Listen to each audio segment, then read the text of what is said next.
Dear online distinguished guests, ladies and gentlemen, welcome to the panel discussion titled Towards Green and Circular Economy in EU SER. We will try to answer the following topic questions. Can radical collaboration enable systems transformation? Europe is working on new growth strategy plans to make the EU's economy sustainable by turning climate and environmental challenges into opportunities and making the transition just and inclusive for all. How can we contribute? How challenges are seen from above? How Adriatic and Ionian region looks from the universe? How can we wisely connect the dots to create a socio-economic model that can protect our well-being? Let's get inspired by circular frontrunners. Ladies and gentlemen, please welcome Mr. Peter Grk, National Coordinator for Western Balkan at Ministry of Foreign Affairs of the Republic of Slovenia, who is with us online. Ms. Ladeja Godina-Košir, Director of Circular Change and Chair of the Coordination Group European Circular Economy Stakeholder Platform. Mr. Aleš Gnamuš, Senior Policy Analyst at Joint Research Center of European Commission, Knowledge for Innovation, Financing and Growth Unit. In studio is with us Mr. Tomaž Rodić, Director of the Center of Excellence for Space Science and Technologies, and who will join us later on, Mr. Denis Jahić, General Manager at Aquafil Slovenia. From Blue Phasma Interreg Mediterranean program is with us Ms. Marija Raspopović, Senior Advisor at Chamber of Economy of Montenegro, and Mr. Roberto Sandrini, Project Manager at Technology Park Ljubljana, Lead Partner of the Circular 4.0 Interreg Alpine Space.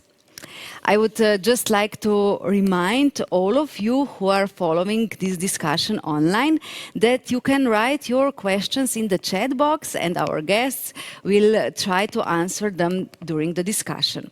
And now, ladies and gentlemen, it's time to begin. I kindly request Mr. Peter Grk, National Coordinator for Western Balkan at the Ministry of Foreign Affairs of the Republic of Slovenia, who is with us online, for the first presentation about the hidden potential of the Adriatic and Ionian region, sustainability and circular economy as key driving principles of the green recovery and implementation of the Green Deal. Mr. Peter Grk, welcome. Thank you very much, Bernarda, and thank you also to organizers for inviting me to this important conference. While I was preparing for the forum and my words, there was one question from the agenda which made me think, and this is how can we contribute? Because, you know, contributions can be different and they vary from person to person. I know I can't contribute as profoundly or as much in terms of advancing circular economy and the know-how, simply because I don't know as much as Ladeja and all the other speakers. So how can I, in my capacity as a national coordinator for the Western Balkans, contribute? Well, there are a couple of ways which I think are going to be important in terms to transition the region to green economy and to circular economy. As you know, and you're probably aware, from the 1st of July, Slovenia is going to become or is going to take over the presidency of the European Union. One of the most important subjects or issues, at least in the field of foreign affairs, is of course going to be the region of Western Balkans and enlargement. This is something that we are always advocating as one of the most important priorities of Slovenian foreign policy, not because we are altruistic country, but because this region is vital for our stability and prosperity.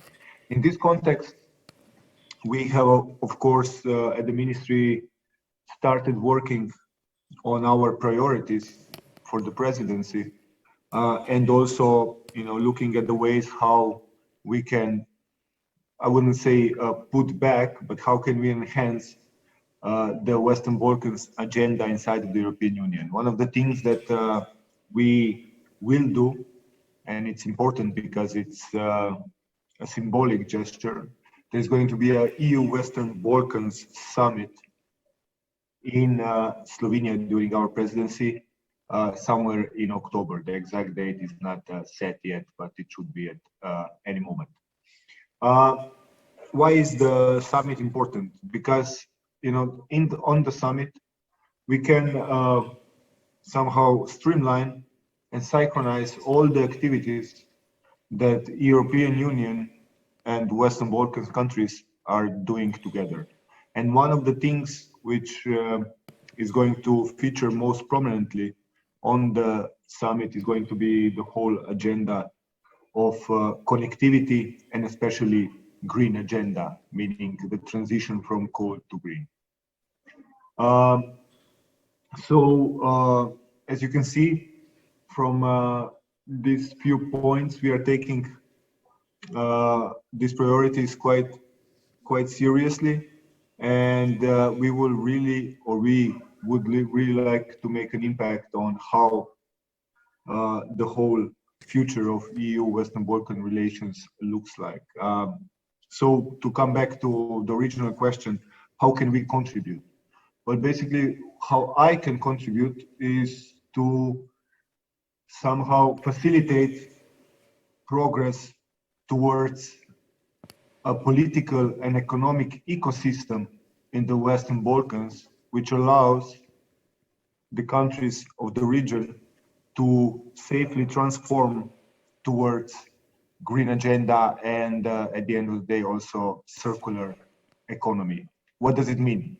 It means that we continue with the reform, or European Union even more actively as it has until now, continues to help countries of the Western Balkans to transform or to reform in the areas as rule of law, in the areas as market economy, in the areas of democracy, transparency, in the area of connectivity, of transport, of energy, because all these things combined form an ecosystem where the transformation or the transition towards sustainable economy is possible.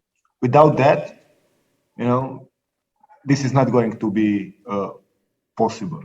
You can't just say, okay, tomorrow Western Balkans is going to be green. It's impossible. And this is why how I can contribute is by simply trying to put the Western Balkans on the agenda of European Union, and it's going to be there during our presidency of EU. And secondly, to actually, together with other countries of European Union and European Commission, somehow develop policies and also financial instruments. I think I didn't touch upon that, but I think financial instruments and financial support in terms of transition towards green is crucial, and enable countries of the Western Balkans to move in that direction. So it's a give and take process, and I really hope that in the next 6 months we are going to be able to move the region in the right direction. So I'm going to stop here. If there are some questions from the panelists or from the guests, I'm more than ready to answer them. So thank you very much again for inviting me. Thank you very much. We will have the discussion a little later. The Slovene poet Tone Pauček said, "You are on the earth to see the sun, you are on the earth to follow the sun, you are on the earth to be the sun that shadows always shine." And our next speaker knows this very well. Now it's my great pleasure to invite to the stage Ms. Ladea Godina-Košir, the director of the Circular Change and chair of the coordination group European Circular Economy Stakeholder Platform. Ms. Ladea Godina-Košir will talk about circular economy as the opportunity, the power of public and network governance, the role of the European Circular Economy Stakeholder Platform, and experiences shared. So the floor is yours. Thank you very much, Bernarda, for this introduction. And the sun is always with us and shining in your eyes as well. So thank you for this encouragement. As it has been said, I feel very privileged being part of this conference because, as Peter Gerg nicely pointed out, without collaboration and without knowing what each of us can bring to the table, this circular and green transition cannot happen. So let me start with the presentation. I will use slides, but of course I'm here in the studio feeling so excited that real people are around me. So presenting, as I said already, and it was introduced, Circular Change. This is the platform, non-profit, private organization. And we have the slogan that we are the best entry point for your circular economy journey. Why entry point? Because we have a lot of social capital, so knowing who is doing what, where and how, and therefore we are really connecting right people for this transition and collaborating with stakeholders not only in the region but I can say on global level. If we are moving now towards Europe and to all the frameworks we have here for this circular transition, I would say that we are lacking nothing. We have European Green Deal and everything is clear what we are aiming for, what are our targets. We have Circular Economy Action Plan, now we have Green Recovery Plan. So a lot of guidelines and they're all under the umbrella of SDGs as well. So we cannot say, oh, we don't have a vision or we don't have a commitment. Everything is here. Now it's time for action. And on the other hand, as Peter Gerg mentioned, also here are the countries of Western Balkans. And Slovenia is naturally connected with these countries because we used to share the same, let's say, country. But even more important, we understand each other language-wise and cultural-wise. And this is very, very important asset. And sometimes I must be very open, as I always am.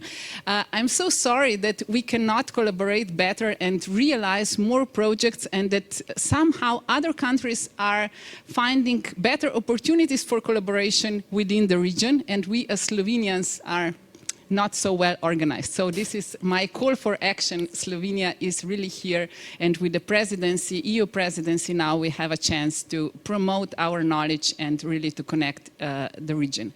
And because we are talking about circular economy, just briefly, what is the difference between linear and circular? If in the linear concepts we were like, okay, let's take something, use it, and then throw it away. In circular economy, we are aiming to maintain the value for as long as possible, meaning that we have to think about the design. How are we going to design, I don't know, my mobile phone so that I can refurbish it, replace some parts, and then repair it, and at the very end, recycle it. So not to produce things that cannot last and produce more and have more and more waste. We want to get to the point where the waste will be somehow integrated in the system as the valuable resource. And therefore we need creativity, we need innovation. We have to be really open-minded to see how not only in products but also in services we can move towards this circular direction. And one other thing that is of crucial importance is the radical collaboration.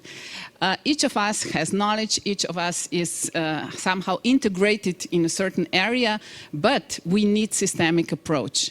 And again, going back to Western Balkans and to the countries, as I will go back to Peter Gerk again, he said, we should think about mobility in the region, we should think about food production, we should think about energy. So there are no borders. We cannot think in our silos like, only one sector is going to solve the problem, or only one country. No, we have to really join forces and see this, not only our region, but already Europe, as it is nicely mapped in Green Deal, that we are so small as a continent that we really have to work hand in hand. And here I'm using the slide from the Systemic company introducing very nice compass for this transition. So I'm inviting those who are with us now to check it on the web and see how nice guidelines are introduced there. And to encourage ourselves, the question I often get is, yeah, it's nice to talk about circular economy, but what does the business sector think? And here is a nice result of the survey made by Ambrosetti House. They asked 500 CEOs, really top-level managers, what do they think about circular economy? Is this something what is additional cost? Or, on the contrary, is that something what can lead them to prosperity? And as you can see, this circular economy principle is recognized actually as something what is contributing to the advantage on the market. So what is contributing to the development in the right direction. And once we have this mindset among top leaders, we can see that business is moving in this direction and that investments are going in this direction, what is definitely a positive message. And back to what we are bringing to the table, so what I do and where I can contribute, we contributed already to the Slovenian national roadmap towards circular economy back in 2017-18. Then we collaborated with our friends in Serbia and we presented their circular economy roadmap, and I'm super excited that now we are continuing with Montenegro. So these roadmaps in the region are already a very, very useful guideline how to connect the dots and really how to make the region circular and how to find the projects that can then go for the money that is available. Because it's not about, we should not say there is not enough money or there are not enough opportunities. No, we just sometimes don't know how to connect these dots and how to present the projects that can then make these investments and not the money spent in a wrong way. And another initiative I would like to highlight is also BioEast. And within this initiative, I've been chairing the group that is right now presenting the BioEast Foresight exercise for 2050, bridging circular economy and bioeconomy. Why is this so important? Because now in the times of pandemic and COVID crisis, we have actually realized how vulnerable we are and how important it is that our value chain are short, that we protect the access to water, to access to the food, that we know how to organize ourselves. And that is a great message also for Western Balkans, for our region, really to be proud of what we have, but also to nourish what we have.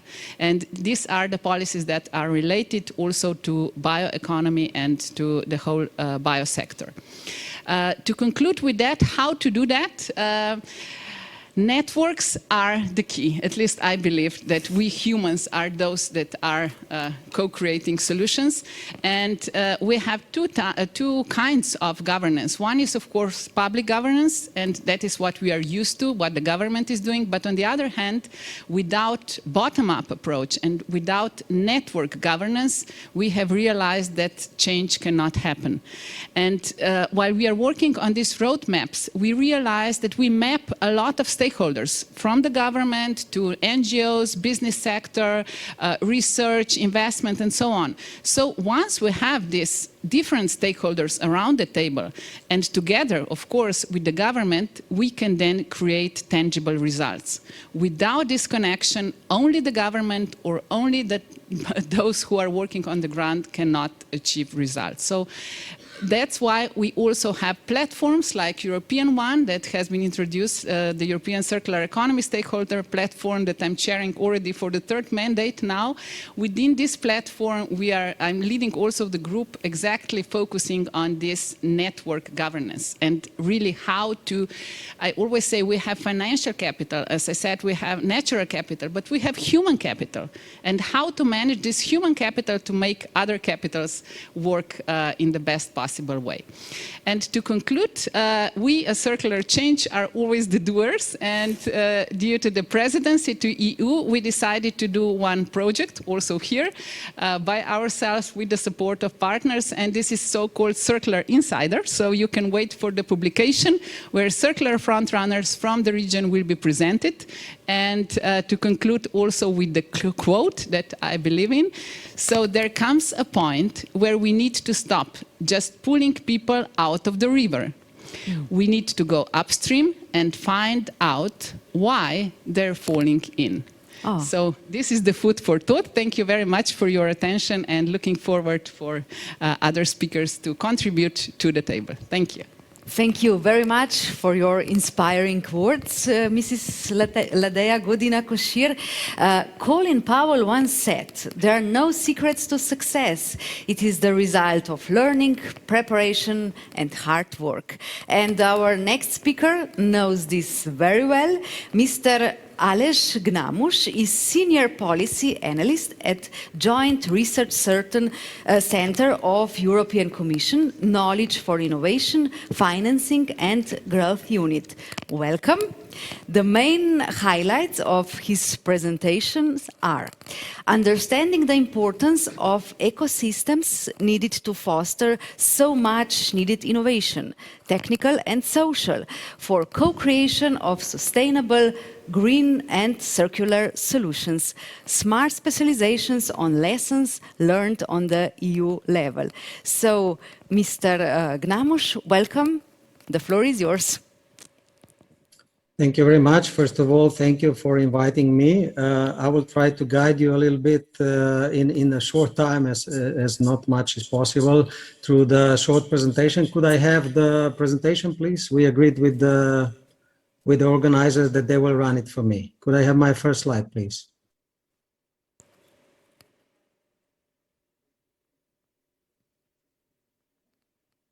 We just need a minute. Okay. And now I think everything is okay. Okay, yes. Well, basically adding on Ladea's idea that the governance is very important to achieve the goals. We of course believe that smart specialization strategies, where the governance is very important, a crucial part in it, can be seen as enablers of co-creation of innovative green circular solutions, especially the new generation of smart specialization strategies that should be sustainable. Could I have the next slide, please? Yes. Here you can see that the green economic transformation across Europe will actually get a very important impetus, financial impetus. We are actually in the times of one of the greatest socio-economic crises in Europe in a century due to COVID-19 pandemic, and Europe is basically facing the challenge of economic transformation that should be towards the green recovery in order to be more competitive with the rest of the world. It's actually from spring 2021 onwards, the European Union will invest 1.81 trillion euros, which is more than 10 times the amount of the Marshall Plan after the Second World War. So this will actually be invested through addressing the three main challenges so that all this funding will be invested wisely. Of course, firstly, economic cohesion with the transformation to a more knowledge-intensive industry and strengthening local innovation system by inserting key enabling technologies. Secondly, the economic recovery with reset the economic structure to a green digital economy with innovation as a driver to the new digital energy system. And thirdly, also very important, and which we will tackle a bit more today, sustainable society by delivering the European Green Deal and societal challenges with innovations for sustainable solutions and systems implemented through cooperation with citizens. May I have the next slide, please? I was asked by the organizers also to briefly present the main lessons learned from the smart specialization processes so far. There are 4 particular points of attention in smart specialization process with major importance and impact.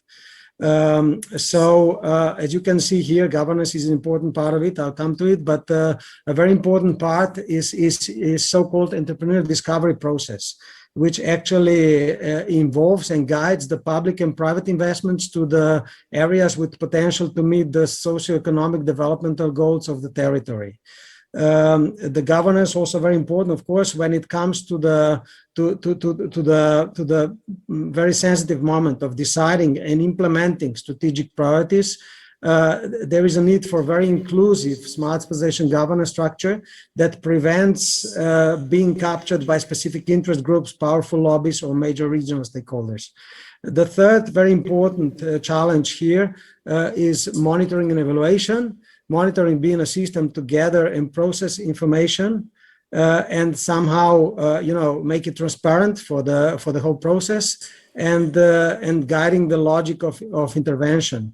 And evaluation, in a way, it's a follow-up. It's reinforcing credibility, and it's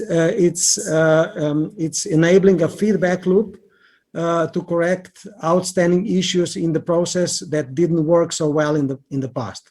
And then, of course, the policy implementation measures, which include policy mix, different measures that the government can introduce in order to enact all these activities. Could I have the next slide, please? Yes, basically JRC is working on supporting all the steps and all the main steps of the smart specialization process. And my colleagues with some external experts prepared a deep analysis and gathered best practices across Europe on each of those 4 aspects of smart specialization. Next slide, please. Yes, as I said, smart specialization can help delivering Green Deal through broader definition of innovation, new policy principles, and also experimentation.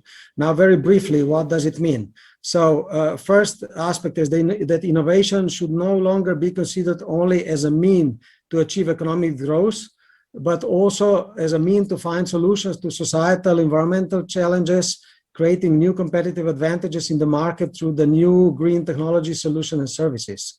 There are also, the second aspect is that there are new policy principles needed that should consider holistic, forward-looking orientation, policy coherence, greater inclusivity, and also feedback loop by systematic data analysis, like big data, for example, and so on.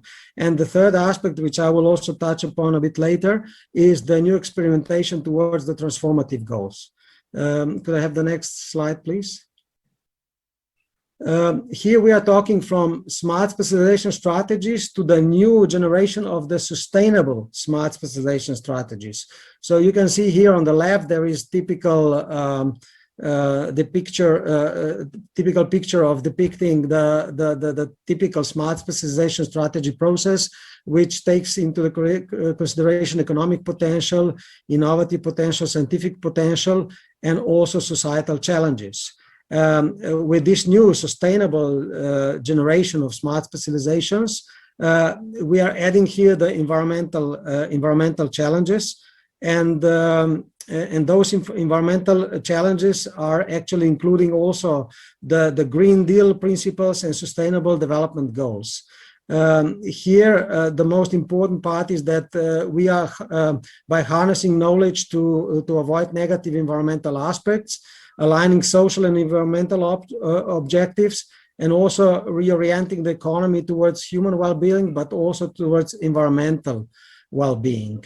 The next slide, please. Now we are coming to this third aspect, which is the new experimentation towards transformative goals. Here again, very important are, of course, smart specialization and the entrepreneur discovery process, which are key to accelerate the regional transitions towards the Sustainable Development Goals and Green Deal. And they do it through the alignment of multiple actors, funding and programs in these transformative shared goals. Based on the common, the idea is the following: based on the common holistic vision, even the small networks and communities of practice can develop alternative innovative solutions, and they are then, networking and practically changing the whole ecosystem, which consists of consumers, human capital, policies, investments, culture, and science, towards the reconfigured new systems that will allow the economy to be more green, to be more kind of circular. Yeah, could I have the next slide, please? So this is actually the following up. If we process this smart specialization strategy towards sustainable smart specialization strategy, here I tried to actually add some thoughts on how each of the four most important challenges should be transformed in order to allow it or to facilitate it. Within the entrepreneur discovery process, the sustainability component should be adding through the green circle solutions, through co-creation and experimentation. And it should be assured to the continuous active involvement of the science as well. As vis-a-vis the governance, the green governance and green procurement, they need to be facilitated continuously by the responsible policy-making body, so the government. Be it in the national or regional level or even the local level. So we are talking here also the smart specialization strategies, they are being done on different levels across the EU. So not always on the national level like in Slovenia and in some other countries in the eastern part of Europe. And then again, the monitoring and evaluation, the matching, they should match the new sustainable smart specialization strategy process with the management also of the Sustainable Development Goals, especially those on sustainable green and circular solutions, to actually deliver global agenda at local and regional level. And then, of course, policy implementation measures through the policy mixes, they should enable all this in order to function. So, of course, can I have next slide, please? The JRC can provide, of course, important scientific and methodological and also analytical insights in support of the process in the regions and in the member states and in all the territorial level practically. For example, one way is through big data analysis of strengths of economic sectors, green capabilities, and also of involvement of key enabling technologies in the whole process. So we are developing at the moment so-called S4 priority compass, which looks a little bit like that, and we are doing the analysis at the different territorial levels in order to help them to somehow be oriented towards their strengths, but by using the green, sustainable, circular economy approach. This is all from me on this aspect. So if I could have next slide just to say thank you, and I will be happy to answer any questions. Many thanks. Thank you very much. And our next speaker is with us here in studio in Hotel Bernardin, Mr. Tomaž Rodić, the director of the Center of Excellence for Space Science and Technology Space. So it's the time for the view from the space. Shifting barriers in our mindset, the governance on the ground based on no borders principle, managing natural resources wisely with the help of space technology.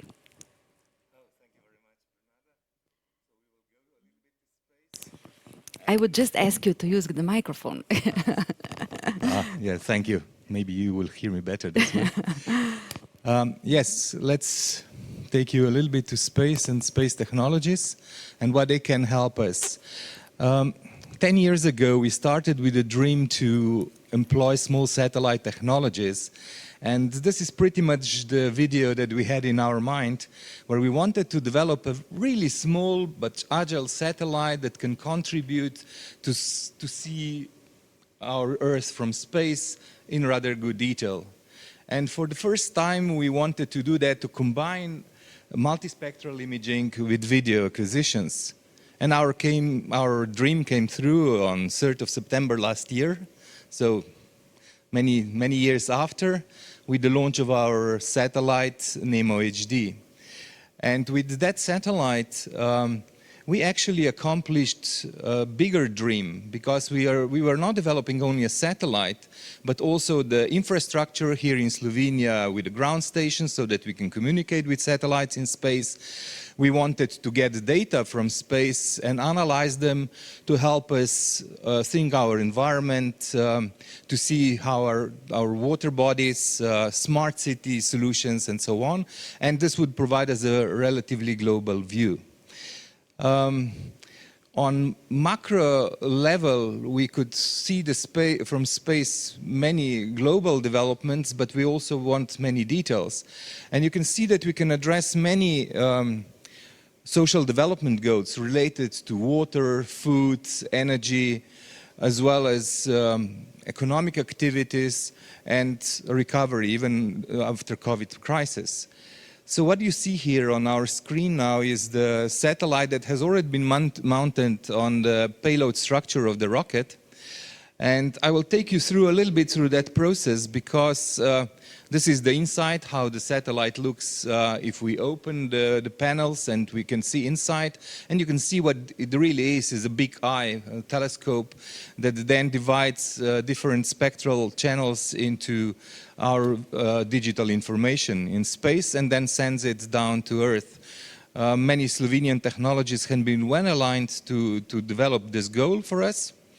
And yes, I will very briefly tell you that we were following very much new space technologies, namely with small satellites we can now actually buy components of the satellite from all over the place, integrate them, and in this way we would be then able to fly and provide good data to our societies. Just very briefly about what we have achieved. We have achieved ground sampling resolution of 2.8 meters from space on panchromatic channels, but we can do, as I said, multispectral imaging combined with videos. And I will show you later on some examples how we did that. For the global view, this is actually when the satellite arrived at French Guiana Space Center. My two colleagues, Ana Urbas and Martin Laboud, were very keen on mounting it to the rocket. And you can see that we were lastly inspecting how it will work, because these were our last views on the satellite that we will be later on operating in space. Anna is actually now the pilot of the satellite, so I say that she is the fastest driver from Slovenia, because he drives an object with 28,000 kilometers and he circles the Earth every 1.5 hours. So it's really pretty fast. But the flight that we took is actually more than that, because the dream that we had about small satellites came through on European level, because this is the first flight where many small satellites were launched to space at the same time. We were among 53 satellites. We were, like our satellites, Nemo HD was among the biggest ones, microsatellites. There were 7 of them, and there were many other small CubeSat satellites, and among them was also a Trisat, the second Slovenian satellite that was launched. Yes, I will go very quickly through. The reason I wanted to show you the slide is because we want to repeat this process very soon, proving that in Slovenia we can make satellites and join with other colleagues, international level, and maybe do more space missions in future. But here you can see the final assembly of this 53 satellites that were bound to go to Vega rocket. This was just before the closure of the fairings. And then it was lifted up to more than 30 meters above the jungle in French Guiana on equator to to be mounted on the rocket. The story that I'm telling looks very smooth, but I can tell you that we had a lot of troubles, but those were forgotten so far. So yeah, was just the right. And as I said, we were actually launched into Sun synchronous orbit, which flies around the polar ring. And this is just a brief memory of how this liftoff was going. I was very surprised because of the day when we launched, after many attempts, it was very difficult to predict that we will fly. But here you can already see, this is the last picture that we have, a real picture of our satellite. It's on the left side where it actually went into orbit. So now what do we do with our satellite? As I said, the satellite is orbiting in polar orbit, and what you see on this picture is actually as I said, every hour and a half it circles the Earth. In this case, Earth is rotating, but we show it as a satellite is actually visiting different places around the Earth.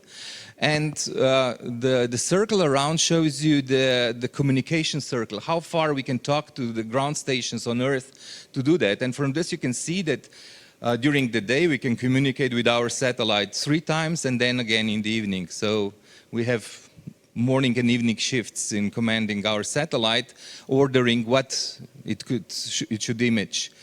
And in Slovenia, we are very proud that in order to do that, because we wanted to do real-time video from space as well, we have designed a ground station, which is a very innovative technology. Unfortunately, in this panel, I don't have much time to bring into this, but it's like thin film radar, carbon fiber reflector, very precise positioning, and transportable as well.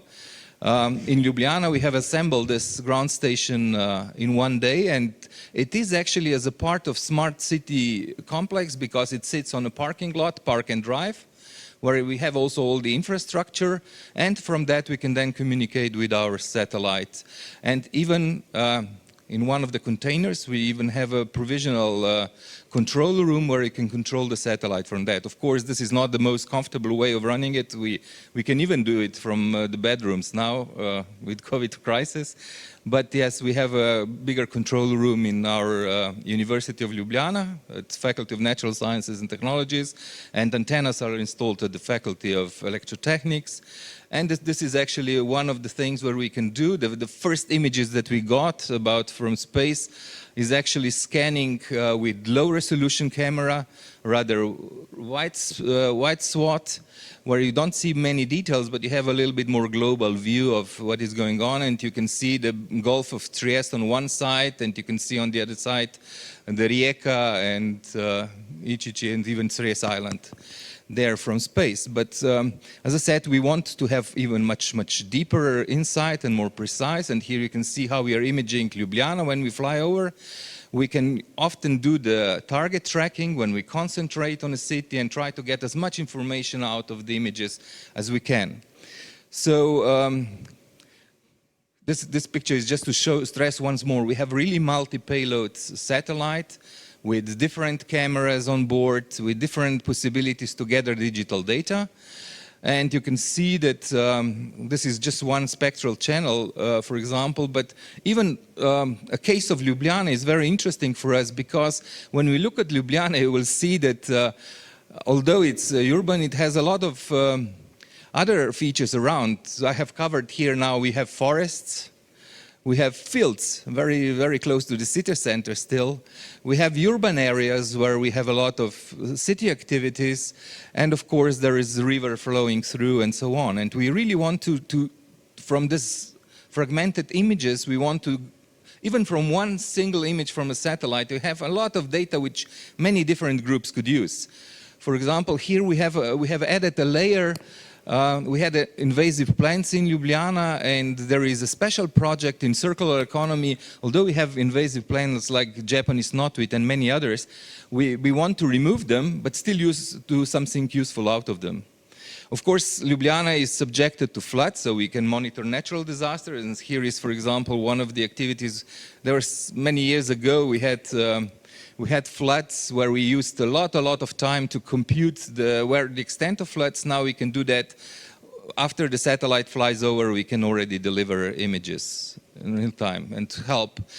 And of course now, if we zoom even more in, we cannot even classify what grows on each field, but we can also see at what stage is vegetation and see how we produce our food for future and what the yield will be of the season. And of course, if we have natural disasters and so on, we can monitor this. This is another picture where I show the Japanese knotweed as a point of circular economy, but I don't have much time to explain the whole story. It was a big project run by city of Ljubljana, and many players were actually networked to do really, we were providing the extent, the look from space, but many other people then dealt with this all the way down that you can produce even textile colors out of it, spices, and many, many useful things. Okay, forests, another thing that I already mentioned, but I will just mention this, that then irrigation, how we deal with our water, we can monitor from space what effect was irrigation process when we monitor this. And of course, this is extremely critical where we have droughts. And we have long-term historical data about droughts in Slovenia, not only as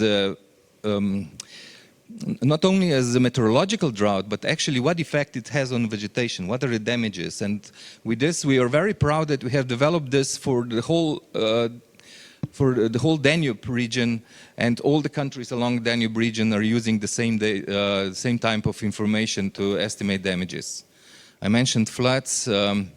And nowadays in Slovenia, we have every 5 days we monitor all surface water bodies in Slovenia, and potentially with aid of different satellites, we can combine this and estimate also water quality around.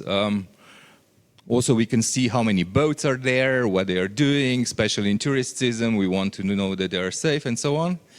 And this is again now the video of a global view of some Greek islands. You can see Ithaca here when we're flying over, and as you can see, but we can use high resolution like from our space here in Piran, Isola, and even we can see from space how we look like from above. It is very important. If you have noticed, we have flying over a port of Koper where we can even see the activities there. We can also check. This is Frankfurt Airport, for example, during COVID crisis, and you can see that this is a global picture. But if we zoom in, I can show you like this is the data provided by the European satellite system Sentinel, Copernicus, which is a flagship European project for space. But I'm proud to say that actually when you look from space with our project, with our satellite, you can see a little bit better. If you see when we superimpose that, you see more details with our satellite. It covers smaller areas, but more details.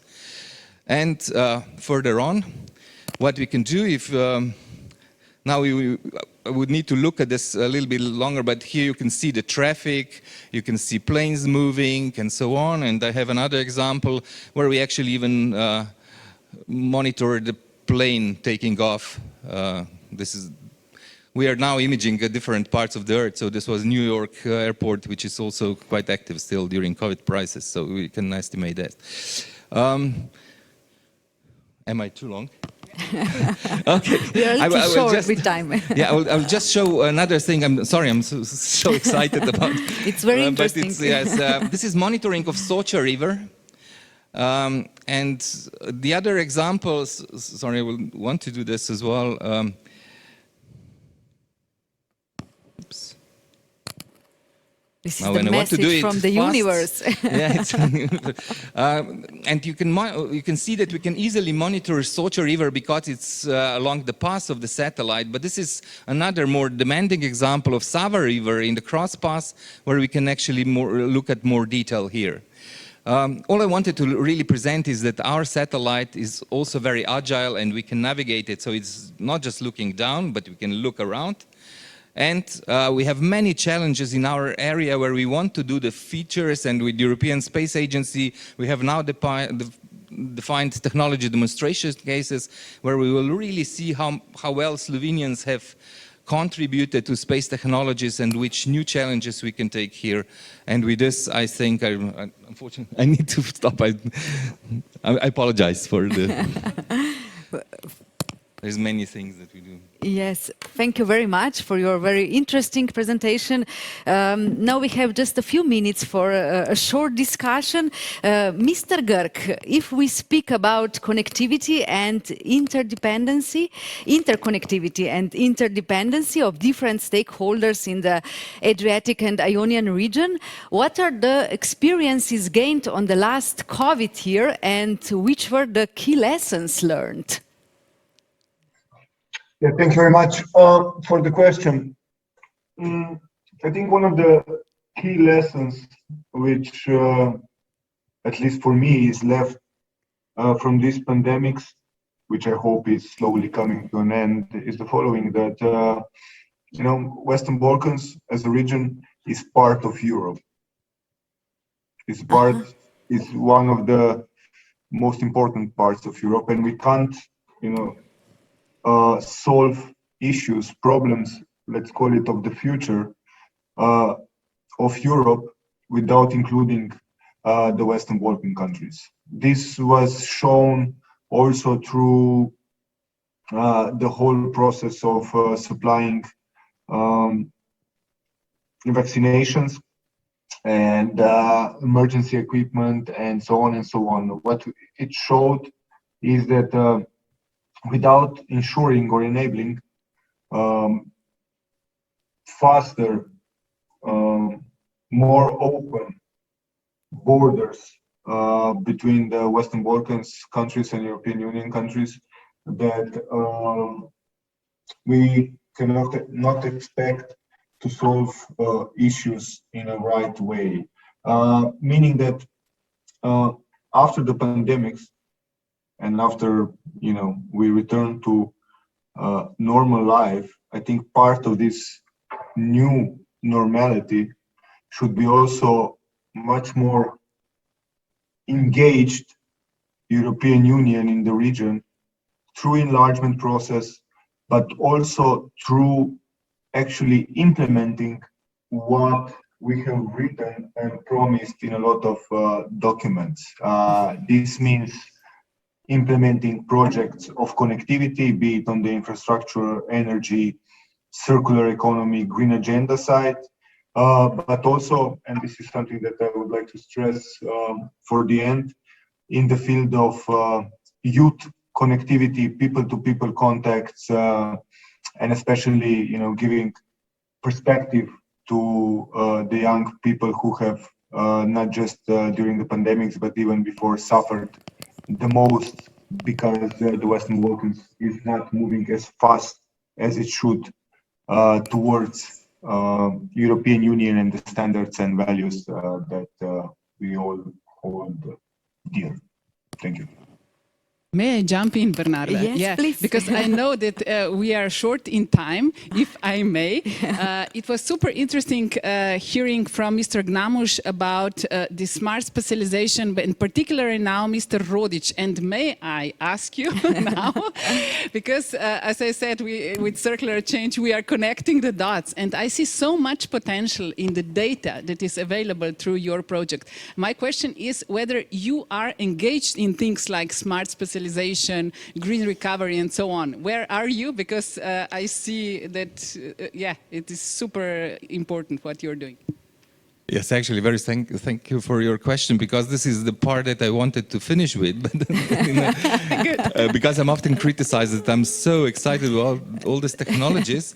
But yes, of course, the main dream is, you can see we can deal with food, with environment, with climate changes, everything.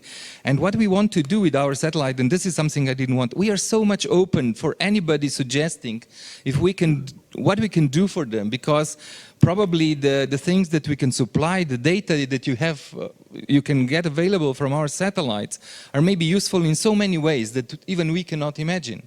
Perfect. And if you make a lot of use of it, it comes another question as well, if we will be well connected. What is my dream? that you bring me new problems and you say how we can be, and maybe we will build And new we satellites and we will should fly dream- more birds into space. We you know? should dream together, and I would give a concrete initiative for this Western Balkans and what now Peter Gerg said. Let's make it from the space to the Earth, and let's connect everything and make this region really very special because of Oh, the you're data talking we to my have. heart. Yeah, okay. Thank you. And now, ladies and gentlemen, it's time for experiences from the field. We will hear how ongoing projects and solutions contribute to the implementation of the Green Deal. What are the driving forces of success? Is collaboration the key?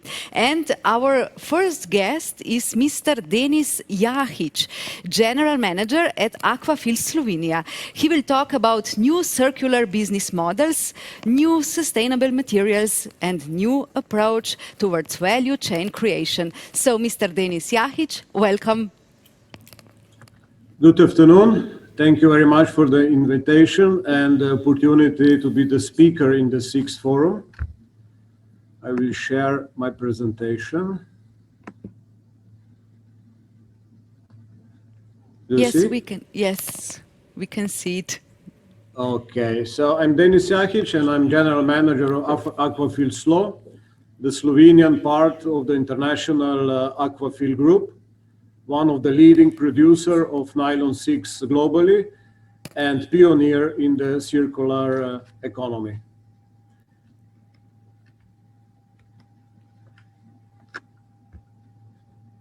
Just a second.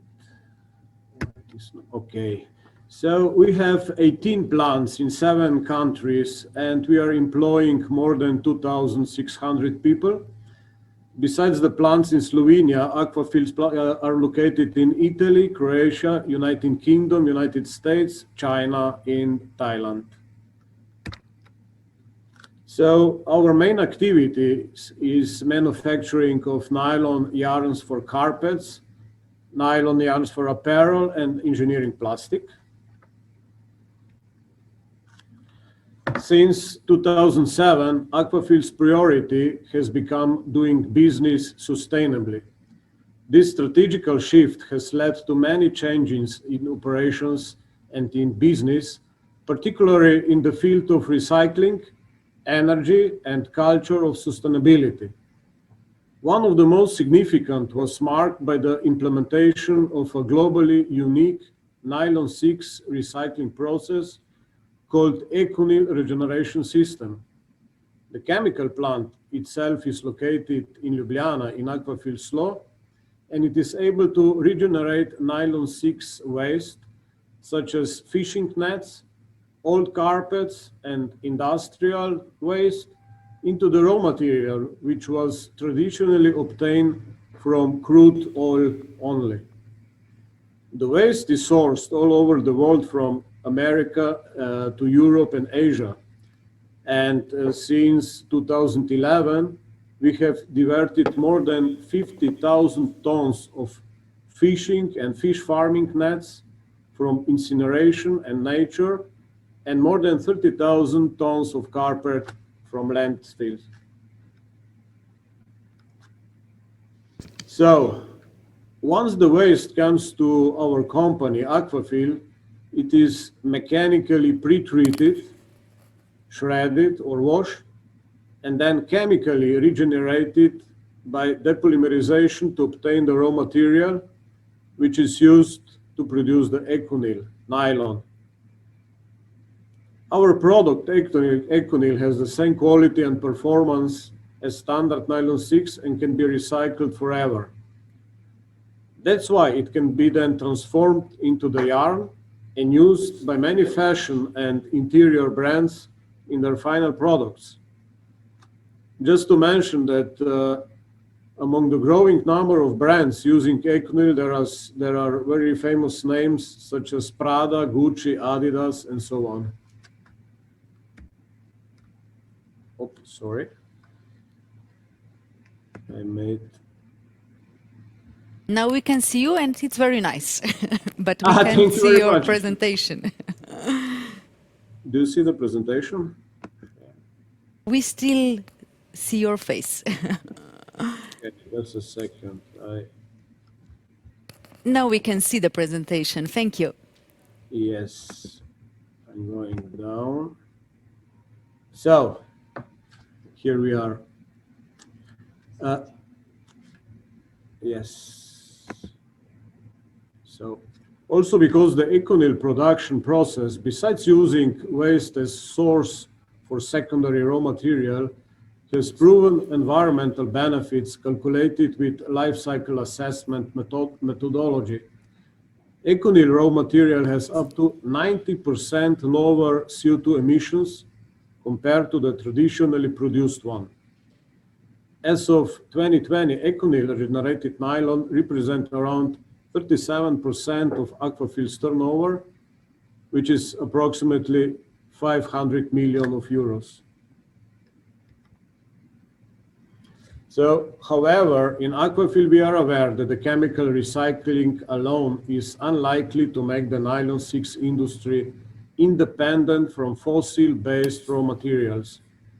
For this reason, we decided to invest in the development of an innovative technology for the production of nylon raw material from plant-based material instead of oil.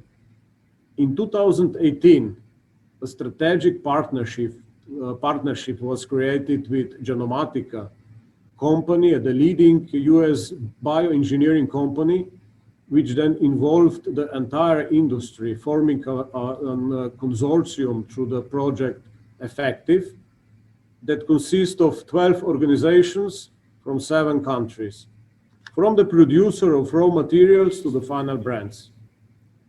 Until now, we produced 300 kilograms of bio-raw material, which then was used to produce the bio-based nylon 6. Thank you very much, and we for sure will ask Mr. Rodic to track the fishnet along the Croatian and Slovenian coast. Thank you very much. I will do that by diving. Okay. I will join you. Thank you very much. And our next guest is the representative of Blue Phasma Interreg Mediterranean Program, Ms. Maria Raspopovic, Senior Advisor at Chamber of Economy of Montenegro. So we are looking forward to hear about circularity in the fishing, agriculture sector of Mediterranean island and coastal areas. Welcome. Thank you very much for that lovely introduction, and thank you for inviting me to be a part of this event. I will share my screen right now to tell you a little bit more about Blue Phasma project. So Blue Phasma project is being implemented within Interreg Mediterranean program. It is funded by this program, and the full title is the Empowering Innovation Capacity of SMEs, Maritime Clusters and Networks in the Mediterranean Islands and Coastal Areas to support blue circular economy and growth in fishing and aquaculture. It is implemented within the Priority Axis 1, which is promoting Mediterranean innovation capacities to develop smart and sustainable goals, and within the program-specific objective 1.1, which is to increase the transnational activity of innovative clusters and networks of key sectors of the Mediterranean area. This project involves 14 different partners from 9 countries in the Mediterranean. As you can see, Montenegro is the only one who is outside of the European Union, and we are happy to be part of this important project. The project integrates really and implements circular economy principles in key blue growth sector of fishing and aquaculture, to benefit Mediterranean insular and coastal areas in a really a novel and innovative way. The project aims to tackle the transnational challenge of continual depletion of natural resources, and the below EU average circular economy innovation performance in the sector of fishing and aquaculture. The overall objective of the project is to empower innovation capacity of small and medium-sized enterprises, maritime clusters and networks, and for the public administration bodies, of course, to boost blue circular economy growth in the insular and coastal areas. In that sense, we are very happy to collaborate closely on this project with Montenegrin institutions. Of course, first of all, the Ministry of Agriculture, Forestry and Water Management, as well as with the scientific institutions such as the Institute for Marine Biology, established within the University of Montenegro. And both of these institutions are really very important in delivering our goal and making sure that all aspects of our project are well implemented in Montenegro. This, of course, is directly linked to what Ladea said in her address and later on during the discussion, that this is something that all of us need to work together on. And it is important to involve all the stakeholders when we implement and develop these projects. The Blue Phasma project and the approach of the project team aims to change the current thinking on circularity in all of the countries that are part of our project. And we do so by replicating effective circular economy work, mainly from Northern EU and other MED projects. So we have this horizontal aspect as well and vertical one. We do also the testing of the upgraded circular economy self-assessment tool in all of the 11 participating Mediterranean territories. And with this tool, we aim to monitor business readiness and willingness to engage in circular economy initiatives and to invest in research and innovation, which is very important for this development. Also, we organize Blue Phasma Living Labs within the project and different targeted transferring activities, so to transfer the results that we gained in the testing phase, but also to we do by systematizing funding opportunities for blue circular economy innovation business investment, which is also another important aspect of making sure that we really do have this circular economy transition. The final approach and the final one of the final activities that we do implement within this project is really to shift the policy towards circular economy and influencing policy changes in this area. And definitely EUSER strategy and action plan and what our institutions in Montenegro are doing within these strategic documents are also an important part of this aspect of our project. As a final, I would say, crown of our project, the Chamber really looks forward organizing the capitalization event in Montenegro next year in June. Hopefully, we will be able to do so and the COVID will be finished by that moment. And this event will serve as an opportunity to share our project results and open the floor for discussion on this important topic.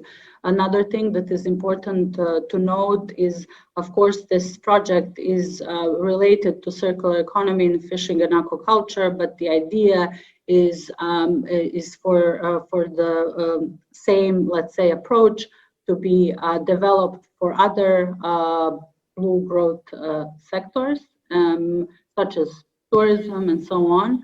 And we hope that we will be able to do so in the coming future. We strongly believe that this project is one of the, let's say, very first initiatives in the beginning of Montenegro's circular economy story, especially in terms of our country's green recovery in the post-COVID phase. And the Chamber reiterates its commitment, of course, to this process and looks forward to collaborating with the Montenegro national institutions, as well as our international partners, such as UNDP, where green economy is certainly one of the important pillars in making sure the SDGs are met. Thank you. I won't take any more of your time. I know we are on the agenda. We have the agenda, and feel free to contact me with any additional information that you might have. Thank you. Thank you very much. And at last but not least, it's my great pleasure to welcome Mr. Roberto Sandrini, Project Manager at Technology Park Ljubljana, lead partner of Circular 4.0 Interreg Alpine Space. He will tell us how to strengthen the digitalization processes by small and medium-sized enterprises to foster innovation processes and accelerate the transition to the circular economy in alpine space, and how to create added value for the stakeholders in the alpine space and supporting policies in macro-regional strategies. So, Mr. Sandrini, welcome. I hope Mr. Sandrini is with us online, or we have some technical problems. Just a minute. So I can see in your eyes, Ms. Ladea Godina-Koshir, that this panel is very inspiring for you. Yeah, it's always great to see how many things are happening on the ground, actually. Yes. And since we are really lacking time to go deeper into everything what we have heard, maybe we can use this opportunity to make a kind of a wrap-up of what are it's a great idea. Yeah. And afterwards, as soon as we get the next speaker, we will implement that as well. So at least from my point of view, if I might say, what I have learned today is really that there is already a lot of knowledge, a lot of good projects and practices, a lot of let's say international, collaboration. But what is lacking, that is what I always see, is the awareness of how these things are linked. And if we are going back to this Western Balkans view, by mapping all these good practices and projects and adding the view from the space that we can now afford, I think it can be a total win. So that we can really manage our region as a sustainable one, as the one where SDGs are implemented, where green recovery is actually taking place. So I'm very excited. I wouldn't say optimistic, because you never know what comes, but excitement is here. And by, let's say, connecting all this knowledge and ambitions, I believe that this region can become a front runner, because if we are honest, at this very moment, our Nordic friends are ahead of us. So let's do it. Let's give this challenge on the table. Yes, and we will try once again to have connection with Mr. Roberto Sandrini. Mr. Roberto Sandrini, can you hear us? Yes, I'm here. Sorry. Oh, that's very nice. I simply forgot to switch on my microphone, but I hope you can hear me. Yes, we can hear you, we can see you. So welcome. So thank you very much to invite me, and thanks so much to Technology Park Ljubljana that asked me to represent the team that is in charge for the coordination of Circular 4.0 project.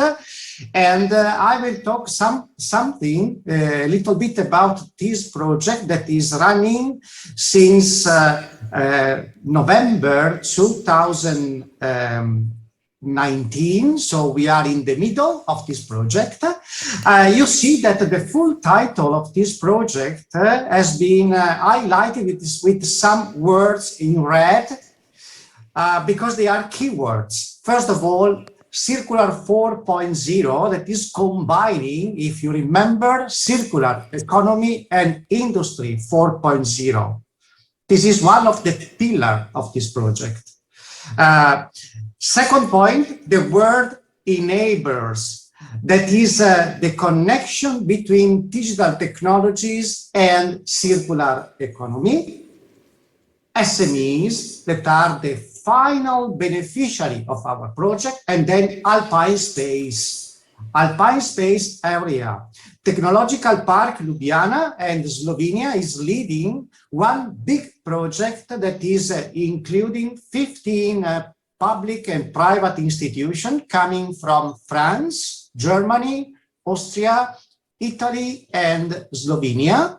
And it has been selected by the Alpine Space Interreg to be the first project on circular economy. I told you that the project is based on some pillars, specifically on 2 pillars. The first one that I have already anticipated is the connection, the relationship between the digital transition and the ecological transition. The project trigger entrepreneurs to adopt circular economy-oriented processes with the support of digital technologies.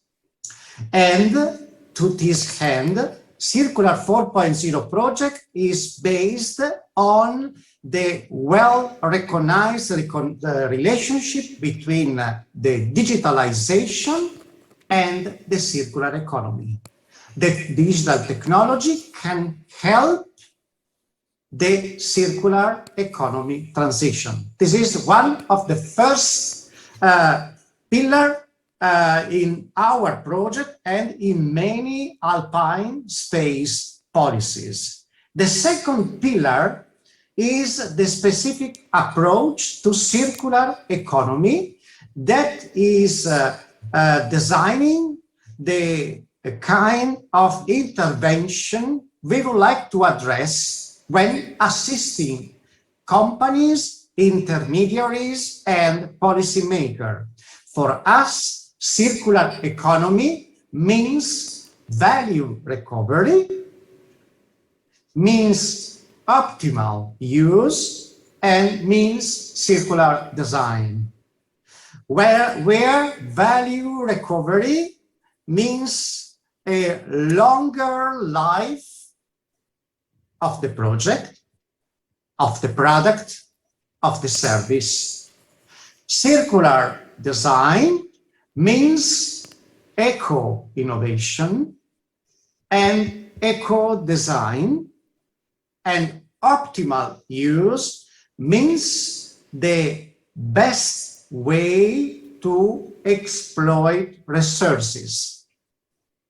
According to these 3 approaches and the relationship between digital technologies and circular economy, we expected the following outcomes from our project. First of all, we will train 80 persons coming from our institutions using one specific training program that has been developed specifically for increasing competence and skills and be able to assist as better as possible our entrepreneurs.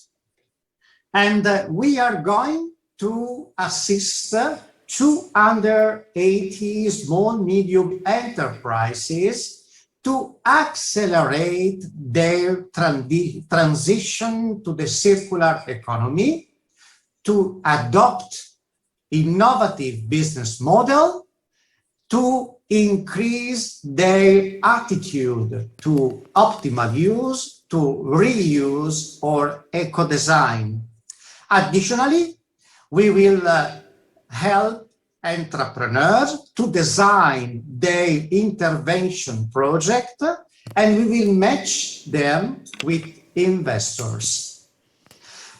What is the final outcome of our project? What we would like to do, you know, after the end of this project, first of all, we will aim at establishing one community able to share knowledge, practices, tools to support SMEs for the circular economy transition.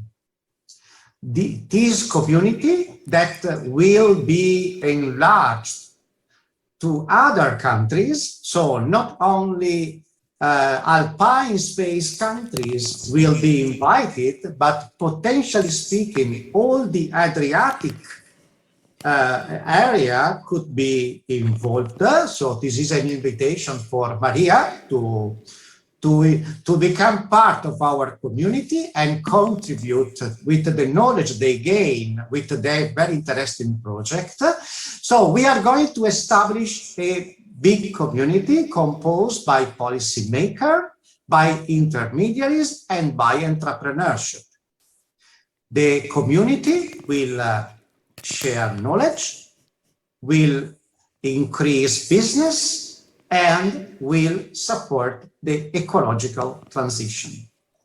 All this information, or what will happen in the future, the project will end next year, will be published on the Smart Space Hub, that is one platform of a previous capitalized project on the digital transition, and a brand new platform that contains the tools and the training, and we invite you to visit, to register, and to follow us. Thank you. Thank you very much for your attention, and we are here open to available to reply to any question, any request of clarification. Thank you. Thank you very much, Mr. Sandrini and Ms. Ladea Godina-Kushir. If you allow, I would ask you for the inspiring words for the end of this panel. Yeah, I guess that the last speaker gave us food for thought. Everything is about collaboration again. And maybe we already have a lot of platforms that are not connected. I'm coming always back to the same message. So let's see how to make them more effective, more efficient, and let's jointly go into this green recovery and do not build back, but let's build something better. Thank you. Let's collaborate. Thank you very much.